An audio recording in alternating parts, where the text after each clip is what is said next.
욥기 38장 1절부터 우리 30절까지 욥기의 마지막 부분을 우리가 얼핏 보면 자연의 세계에 대한 어떤 설명인 것 같이 보입니다. 그러나 핵심은 하나님의 행동하심에 있습니다. 그리고 하나님의 행동하심이 자연계에 있다고 하는 것이 핵심이 아니고 자연계에서 일하시는 하나님의 행동하심은 우리 사람한테 일하시는 하나님의 하나의 어떤 방법들을 보여주는 사례들이 되겠습니다. 따라서 욥기는 과학적인 측면에서 접근하거나 아니면 자연에 대한 어떤 창조주의 선언에 대한 쪽으로 이해할 것이 아니고 하나님께서 우리에게 이런 일을 이렇게 하는데 눈에 보이는 자연을 통해서 하나님을 깨닫게 해주는데 그 목적이 있겠습니다. 특히 욥기를 기록할 당시에는 성경이 아직도 기록되지 않았을 시절이라는 사실을 여러분이 염두에 둬야 됩니다. 따라서 그때 당시 사람들은 하나님이 행하시는 일들에 대한 특별 계시에 관한 내용들을 갖고 있지 못했습니다. 우리는 그 고대 사람들보다는 훨씬 더 유리한 입장에 지금 있습니다. 우리는 성경을 찾아서 읽어보면 하나님의 신비하고 깊은 뜻까지도 알 수 있을 만큼 하나님은 당신의 뜻을 드러내 두셨습니다. 그래서 바울은 하나님의 계시를 읽는 것을 비밀이라고까지 말을 했습니다.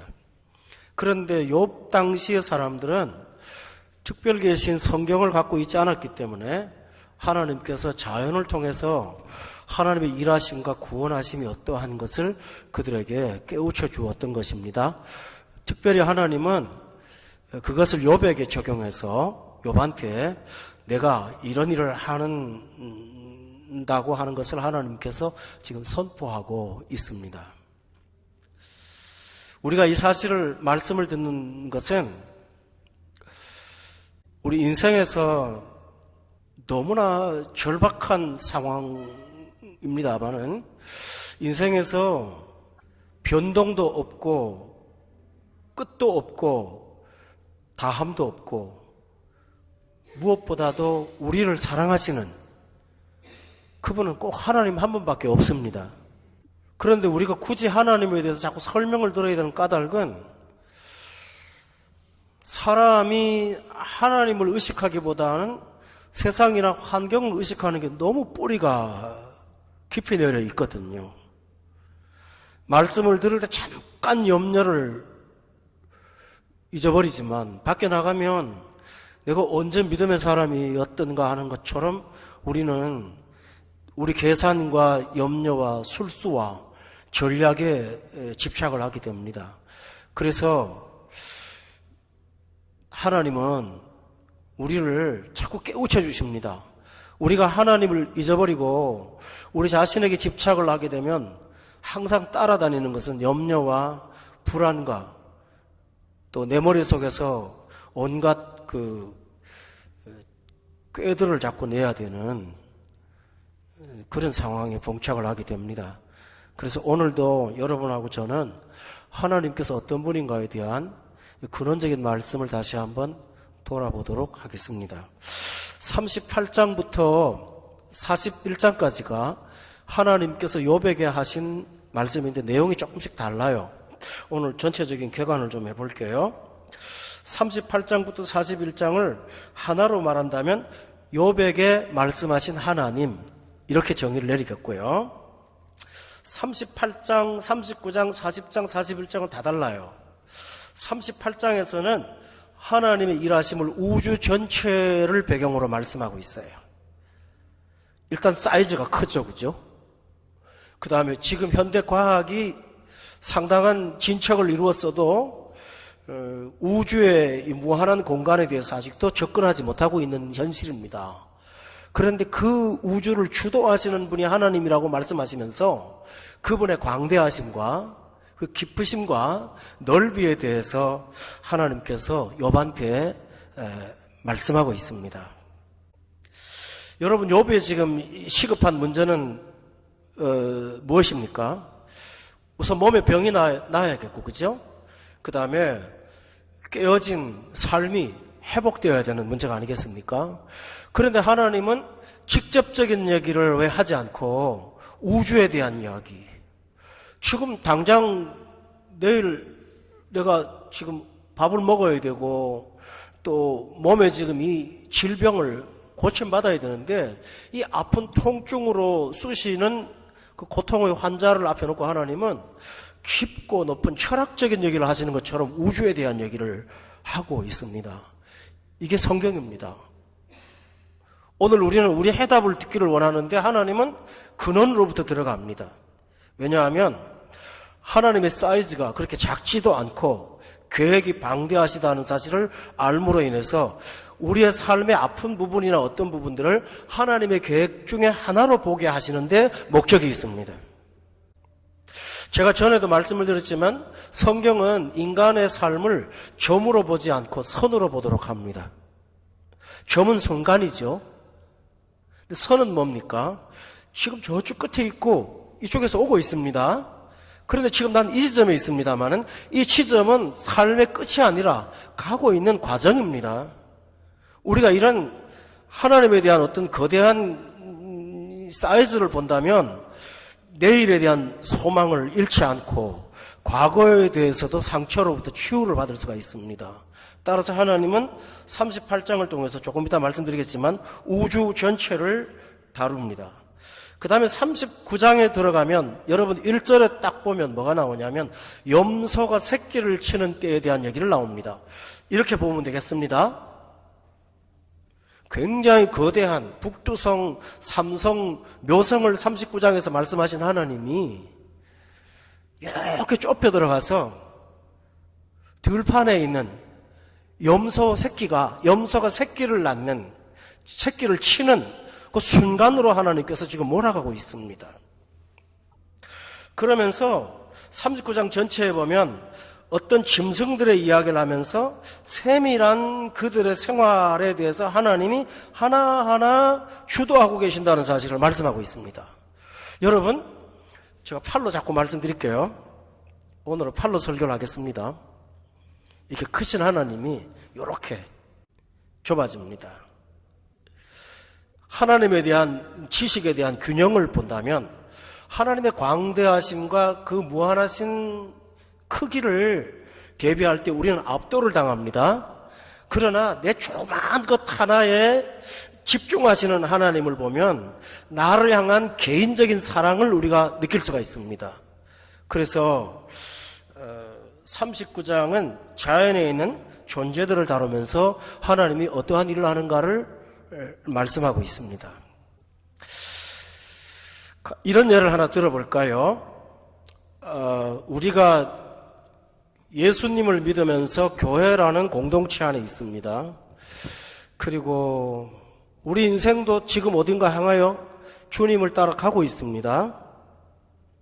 그런데 오늘 이 순간에 내게 주어진 좋은 일이든 어려운 일이든 나 혼자로 끝나지 않고 공동체에도 영향이 되고 내 가정도 영향을 받고 내가 모르는 어떤 사람들한테도 내가 갖고 있는 어떤 문제들이 영향을 주게끔 되어 있습니다. 우리 인생은 절로 혼자가 아니거든요. 그러므로 산염소가 새끼를 낳는 그때는 나하고는 아무 상관이 없는 것 같은데 그 속에 하나님의 일하심이 있다는 것입니다. 또 40장에 보면 40장에 가서는 1절에 보니까 이제는 하나님께서 어떤 소재를 갖고 말씀하시던 하나님이 여호와께서 욥에게 일러 말씀하시면서 2절에 보니까 트집 잡는 자가 전능자와 다투겠느냐 하면서 여러분 저 팔을 한번 보세요. 처음에는 우주에 대한 얘기를 하시다가 그 자연 속에 있는 자연 만물의 삶에 대해서 하나님이 개입하신다는 걸 말씀하시다가 이 이야기를 이제 누구한테 적용을 합니까? 욥한테 적용을 하는 거예요. 욥하고 말하는 거예요. 하나님이 이런 이야기를 해주시면서 이걸 욥에게 지금 적용을 하는 거죠. 하나님은 이야기를 하십니다, 지금. 그리고 나서 41장에 보면 1절에 여러분이 보세요. 거기 뭐가 나오냐면 그 리워야단이라는 그 짐승이 하나 나옵니다. 근데 그 2번 해놓고 리워야단은 여러분 성경 밑에 보면 각주가 달려있죠? 악어로 볼 수도 있음. 여러분 하필이면 많은 짐승들 가운데 공작새를 예로 든다면 얼마나 좋겠습니까? 근데 흉물스러운 이 짐승들을 하나님이 왜 굳이 언급을 하실까요? 바로 여기에 핵심이 있습니다. 우리는 우리가 느낌에 따라서 저건 참 좋은 동물이고 이거는 참 혐오스럽고 라고 말하지 않습니까? 그런데 하나님은 그러한 사람들이 별로 좋아하지 않는 존재를 지은 것도 존재의 이유가 있는 것처럼 너의 삶에도 좋은 것도 이유가 있지만 어려움도 고난도 이유가 있는 것이라고 요한때 1장에서 나온 고난에 대한 이유를 이제서야 설명을 하시는 겁니다. 뭐냐 하면 그 리워야단을 놓고 하나님께서 그렇게 말하면서 욥을 달래고 계십니다. 하나님 설득하고 있습니다. 여러분 우리가 교회에 와서 하나님 말씀을 듣는 것이 바로 이 하나님 말씀 듣는 것과 똑같습니다. 하나님은 어떤 비유를 통해서 우리한테 말씀하시고 또 그것을 적용해서 우리한테 말씀하고 있습니다. 그렇다면 오늘 38장으로 돌아가서 38장에서 하는 핵심은 몇 가지가 있는데 첫째는 무엇일까요? 본문 4절을 한번 보세요. 다 같이 읽읍시다. 지난번에도 읽었죠. 시작. 땅에 기초를 놓을 때에 내가 어디 있었느냐? 내가 깨달아 알았거든 말할지니라. 여기서 땅의 기초가 나옵니다. 그 다음에 6절에 보세요. 그곳에 주추는 무엇 위에 세웠으며 라고 되어 있습니다. 주추는 기둥인 것 같습니다. 왜 두 이야기를 할까요? 여러분 간단하게 적용을 해봅시다. 하나님이 우리 인생의 기초가 되십니다. 굉장히 중요한 내용입니다. 예수님을 믿지 않는 사람은 그 기초가 누구입니까? 자기 자신입니다. 그런데 예수 믿는 사람의 기초는 누구입니까? 하나님이십니다. 사람하고 하나님하고 쉽게 비교합시다. 누가 든든합니까? 하나님이 반석이십니다. 영원한 반석이십니다. 예수님을 가르쳐서 신약에 보면 건축자들의 버린 돌인데 그가 우리의 모퉁이 돌이 되셨다고 말씀하십니다. 모퉁이 돌이 뭔지 아세요? 그 고궁 같은 데 가면 옛날 기와집들 있죠? 그 밑에 보면 커다란 화강암으로 된 돌 있잖아요. 그걸 넣는 거예요. 그걸 넣으면 그걸 기초를 옛날에 시멘트 콘크리트를 안 하잖아요. 그걸 놓고 그 위에다 기둥을 세우는 거예요. 그러니까 그게 없으면 집을 세울 수가 없어요.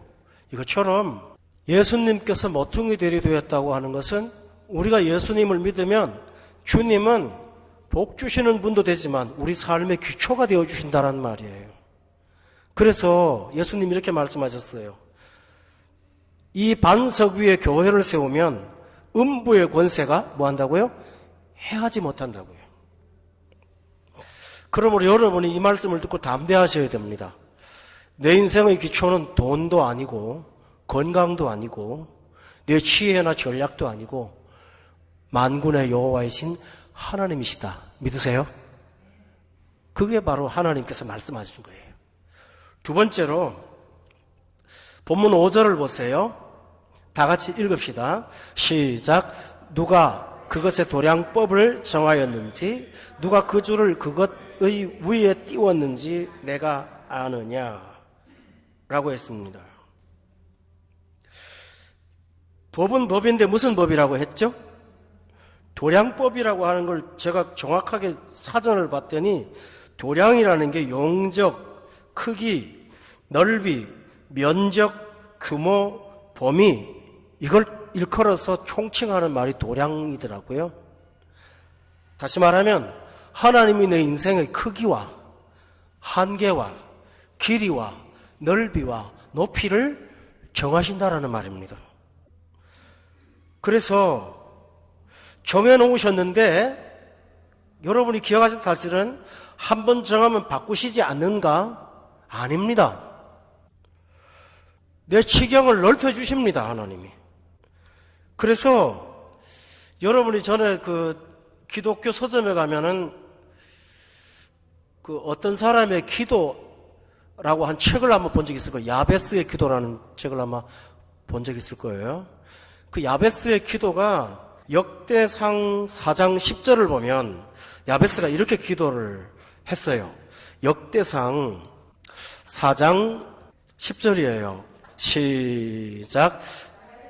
이스라엘 하나님께 아뢰어 이르되 주께서 내게 복을 주시려거든 나의 지역을 넓히시고 주의 손으로 나를 도우사 나로 환난을 벗어나 내게 근심이 없게 하옵소서 하였더니 하나님이 그가 구하는 것을 허락하셨더라. 여기에서 하나님은 나의 지역을 넓히시는 달라고 하는 기도에 응답하셨다고 되어 있습니다.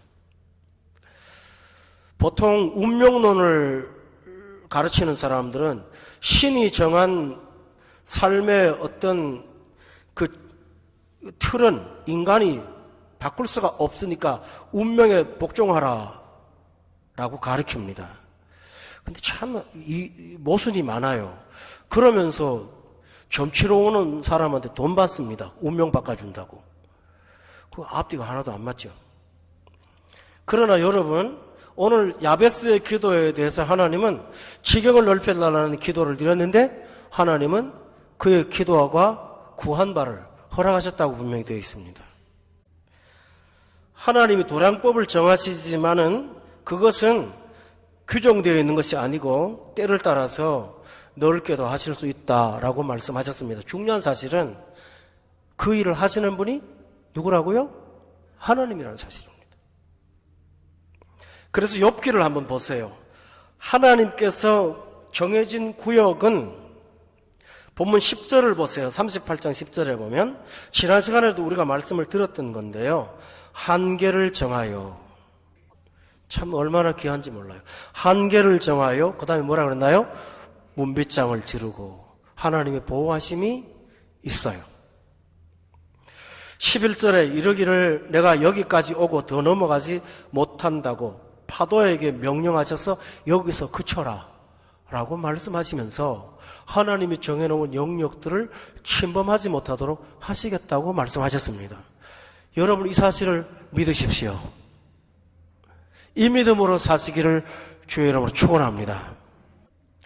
또 하나님은 도량법만 정하신 것이 아니고 여러분 창세기 1장을 우리가 보면 아마 다 아실걸요? 하나님이 우주와 별들과 태양과 달을 창조하신 다음에 만드신 게 하나 있어요. 근데 그 눈에는 안 보여요. 그러나 하나님이 만드셨어요. 여기 줄을 쳐놓고 창세기 1장으로 돌아가서 보겠습니다. 아마 다 아는 내용이지만 좀 더 정확하게 여러분 살펴보는 것이 좋겠습니다. 1장을 보세요. 16절에 한번 보세요. 같이 읽읍시다. 1장 16절 시작.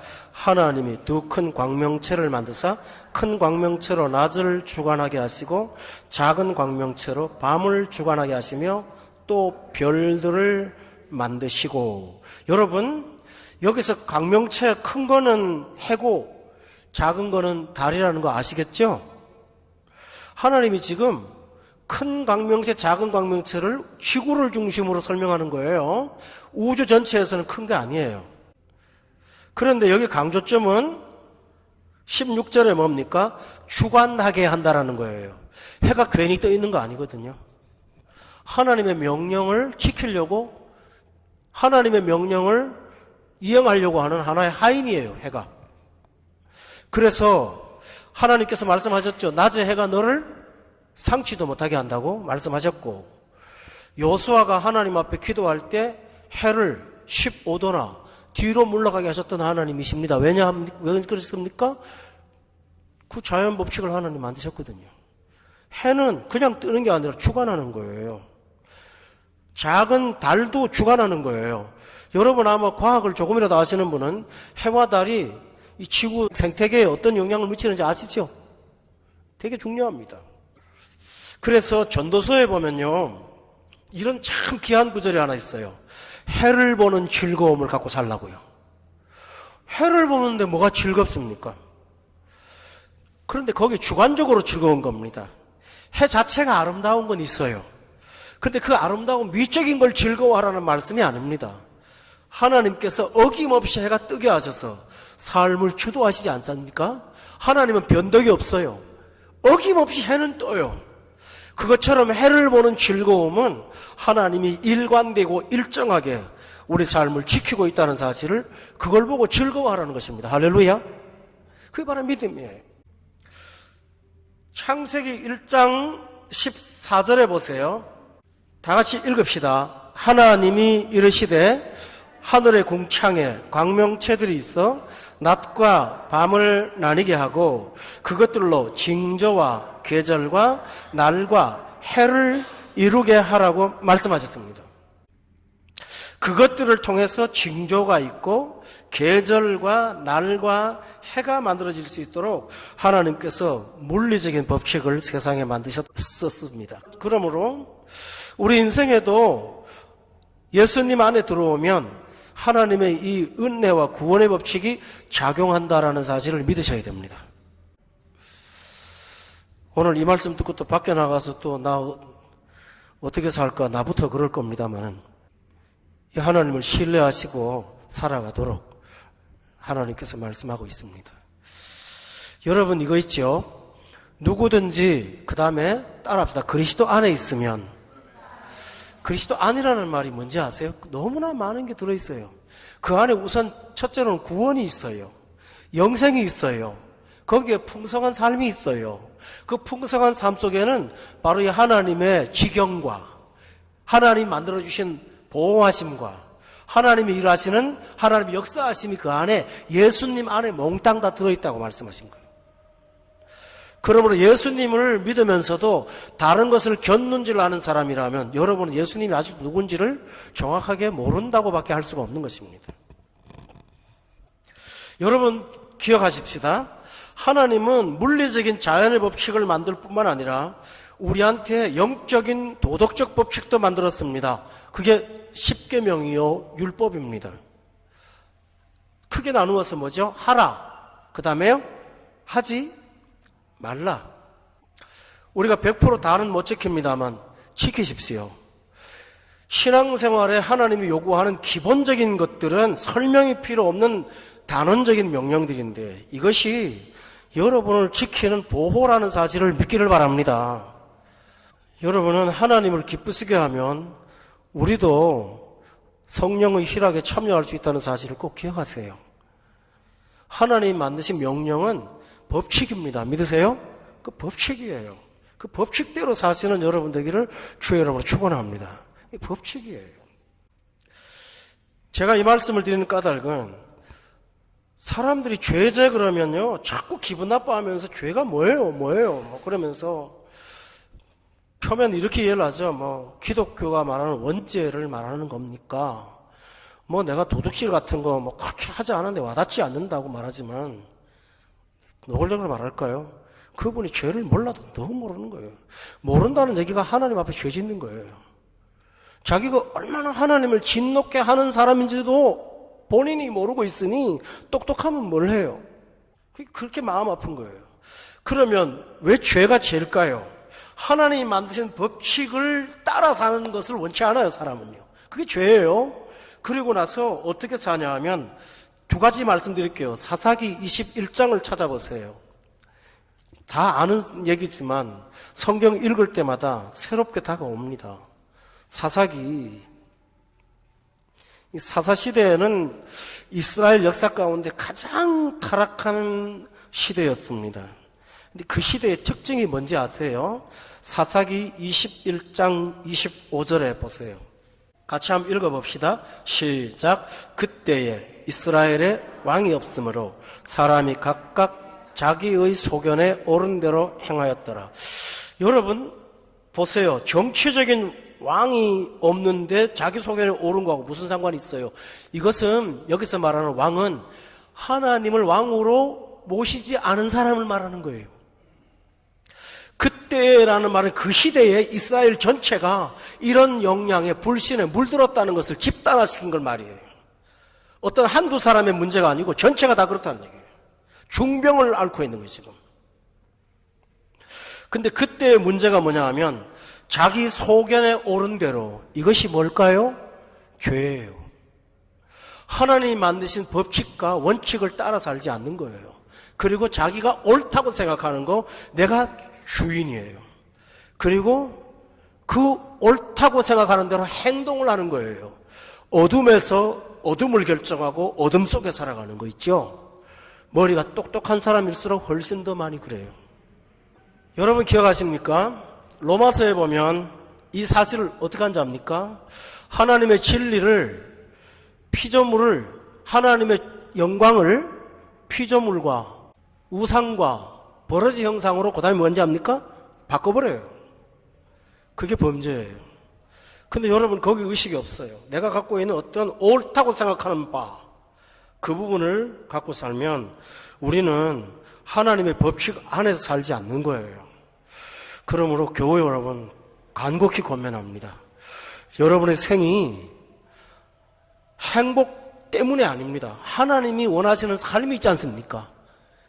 그 삶에도 불행이 있을 수 있습니다. 그럼에도 불구하고 행복, 불행이 우선순위가 아니라 인간의 존재 목적이 하나님 하라고 하시는 일을 이루며 사는 것이 인간의 존재 목적입니다. 우리는 마지막 날에 가서 결산을 할 거예요.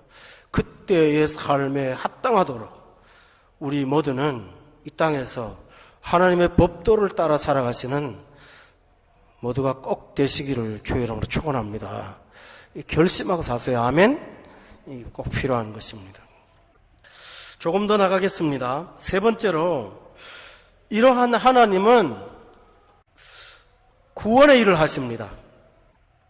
첫째로는 13절에 한번 보세요. 38장 13절.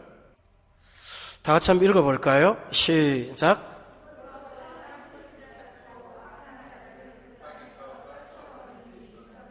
15절도 봅시다. 시작. 악인에게는 그 빛이 차단되고 그들의 높이 든 팔이 꺾이느니라. 17절에요. 다 같이 읽어봅시다. 시작. 사망의 문이 내게 나타났느냐? 사망의 그늘진 문을 내가 보았느냐? 지금까지 우리는 하나님이 기초를 만드시고 하나님이 우리 삶의 테두리를 정하시고 보호하신다고 말씀을 드렸습니다. 그런데 이 하나님이 어떤 하나님이냐 하면 공의의 하나님이십니다.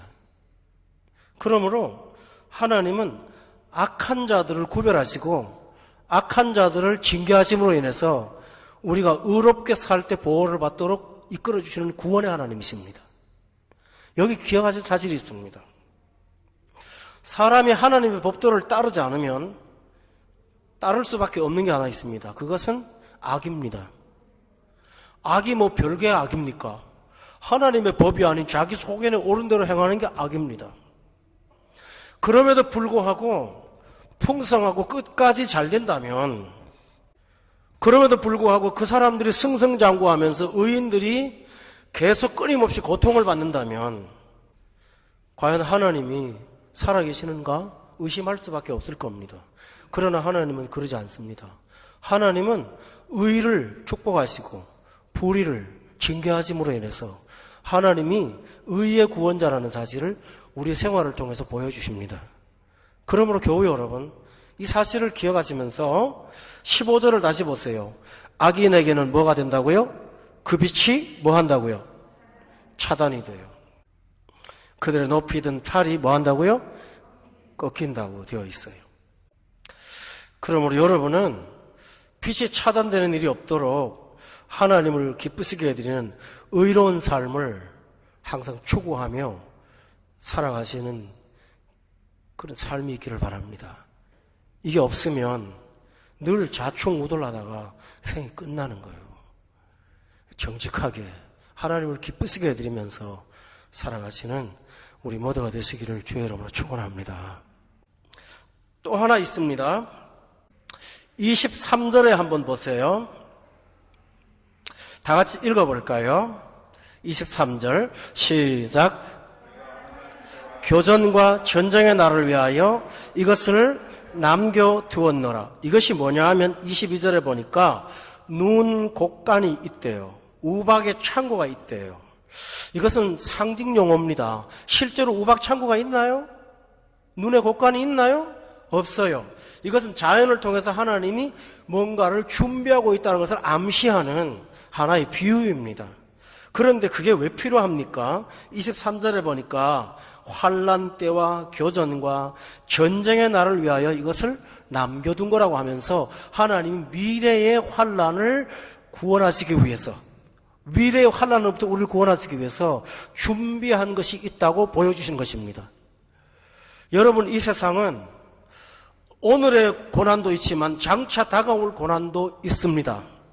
그런데 문제는 고난만 있는 것이 아니라 하나님의 구원도 하나님의 창고에 예비되어 있다는 사실입니다. 분명히 우리의 헤아림대로 이 세상은 어려움이 있을 것입니다. 고난에 봉착할 때가 있을 겁니다. 그러나 고난이 당할 즈음에는 하나님의 피로의 창고도 열어서 우리를 통하여 우리에게 일하시고 구원을 주시는 것을 경험하게 하실 것입니다. 아멘? 하나님 하시는 방법입니다. 그러므로 하나님은 어제의 문제도 구원하시고 오늘도 구원하지만 미래에도 구원의 방책을 만들어 놓으셨으므로 여러분은 하나님을 기뻐하며 사는 자가 꼭 되시기를 저는 바랍니다. 이것이 필요합니다. 또 하나 있습니다. 22절에 다시 보면 곡간에 들어갔느냐 우박 창고를 보았느냐 하면서 하나님이 창고에 뭐를 쌓아둔 것처럼 말씀하고 있습니다. 시편 31편 19절에 보면 같이 읽읍시다. 19절 시작. 주를 두려워하는 자를 위하여 쌓아두신 은혜, 그 주께 피하는 자를 위하여 인생 앞에 베푸신 은혜가 어찌 그리 큰지요. 은혜는 베푸신 것만이 아니라 이미 하나님께서 미래에 주시려고 뭐 한다고요? 쌓아두신 은혜가 있다고 했습니다. 아멘? 쌓아두신 은혜가 있는 거예요. 이스라엘 백성들이 애굽에서 하나님 앞에 너무 힘들다고 고난으로 간구했습니다. 그때 모세가 태어났습니다. 모세의 태어남과 이스라엘 백성의 구원을 위한 기도와는 상관관계가 없는 듯 보입니다. 그러나 결국 나중에 보면 모세는 그들의 기도의 응답이었습니다. 그렇다면 모세는 뭘까요? 하나님이 준비한 쌓아두신 은혜임을 믿습니까, 여러분? 쌓아두신 은혜예요. 이것처럼 오늘 내 인생과 관련 없는 어떠한 일들이 나를 위해서 쌓아두신 은혜로 작용하고 있다는 사실을 여러분이 믿으세요. 누구한테 베푸신다고요? 31장 19절에 보면 주께 피하는 자를 위하여 인생 앞에 베푸신 은혜가 쌓아두신 은혜라고 말씀하고 있습니다. 교회 여러분, 우리 따라합시다. 주여, 쌓아두신 은혜 있음을 믿습니다. 여러분 믿으세요? 그러므로 여러분이 한국 가시는 분도 계시겠지만은 두려워하지 마세요. 가서 도착하면 쌓아두신 창고를 열어주신다고 믿으셔야 됩니다. 열어줍니다, 하나님이. 누구한테요? 따라서 주께 피하는 자. 네, 그 사람에게 하나님은 창고를 열어주십니다. 그리고 그 삶을 누리도록 하나님께서 인도해 주실 줄로 믿고 살기를 예수로 축원합니다. 저는 마지막으로 하나님이 하시는 일을 말씀드리겠습니다. 본문 12절에 보십시오. 여기 굉장히 중요한 구절이 하나 있습니다. 12절 다 같이 읽어볼까요? 시작. 너의 날에 아침에게 명령하였느냐? 새벽에게 그 자리를 일러주었느냐? 여러분, 날은 다 날이지 내 날이 있고 저 사람 날이 있습니까? 그런데 성경은 말합니다. 너의 날이 있다고요. 나를 위해서 일하는 어떤 한 날이 있다고요.